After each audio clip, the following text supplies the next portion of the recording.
बिस्मिल्लाहिर्रहमानिर्रहीम। अस्सलाम वालेकुम स्टूडेंट्स। तो आज हमारा टॉपिक है every field is an integral domain. हमने ये शो करना है कि हमारे पास हर फील्ड एक इंटीग्रल डोमेन होता है। ओके स्टूडेंट्स, इंटीग्रल डोमेन को स्टार्ट करने से पहले आपको ये पता होना चाहिए कि हम इंटीग्रल डोमेन में क्या प्रूव करते हैं। तो फॉर एग्जांपल, अगर हम इंटीग्रल डोमेन से कोई भी दो एलिमेंट लेते हैं फील्ड में से, ए और बी बिलोंग करते हैं फील्ड में से, तो ये उस वक्त इंटीग्रल डोमेन होगा जब ए की जो है वो A is not equals to zero हम लेकर आए and B equals to zero हो जाए, तो तब हम कहेंगे कि हमारे पास फील्ड जो है वो क्या है, इंटीग्रल डोमेन है। ठीक है स्टूडेंट्स, हम ठीक है स्टूडेंट्स, हम क्या करते हैं इधर देखें कि लेट ए एंड बी, कोई भी दो एलिमेंट हम लेते हैं फील्ड में से। ठीक है, साथ में यहाँ पर मैं मेंशन भी कर लेता हूँ where F is a field. F हमारे पास क्या है, एक फील्ड है। ठीक है स्टूडेंट्स, देन हमारे पास दो केसेस बनेंगे। ओके स्टूडेंट्स, केस वन होता है हमारे पास कि हमारे पास जो A is not equal, A is equal to zero, means A equal to क्या ले लें हम, zero, means F has zero divisor, यानी कि फील्ड का ज़ीरो डिवाइज़र हो।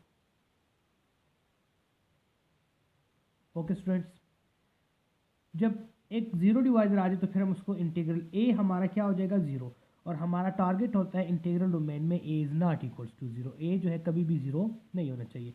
ज़ीरो डिवाइज़र का मतलब कि यहाँ पर एफ में आइडेंटिटी एलिमेंट नहीं है, यूनिट एलिमेंट नहीं है। ठीक है स्टूडेंट्स,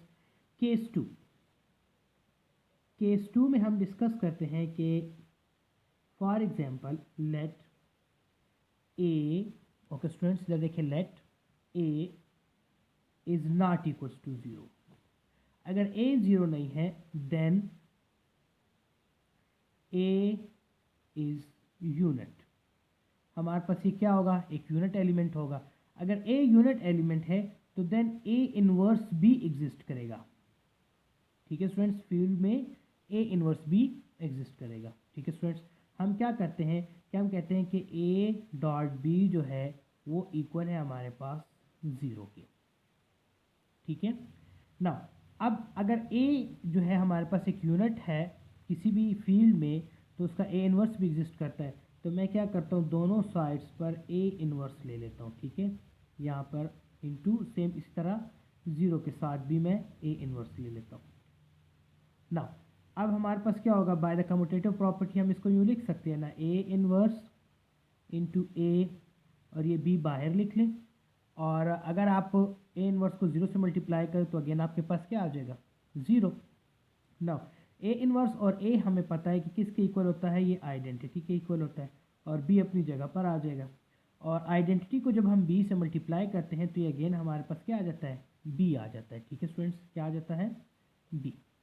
तो हमारा टारगेट क्या था इंटीग्रल डोमेन में कि अगर a is not equals to zero, means a हमारे पास एक यूनिट एलिमेंट है और उसका इन्वर्स एग्जिस्ट करता है, तो जब हमने जो सेकंड एलिमेंट लिया था फील्ड में से b, वो इक्वल्स टू क्या होगा, ज़ीरो।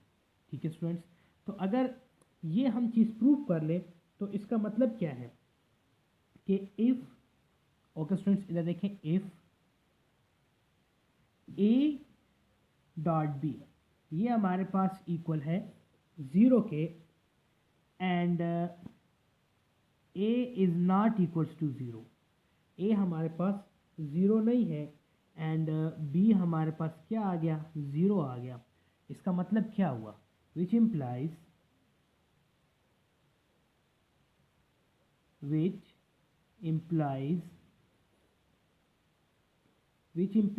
दैट फील्ड जो है, field is an integral domain, ये हमारे पास एक इंटीग्रल डोमेन होगा। ओके स्टूडेंट्स, तो ये आज का हमारा टॉपिक था।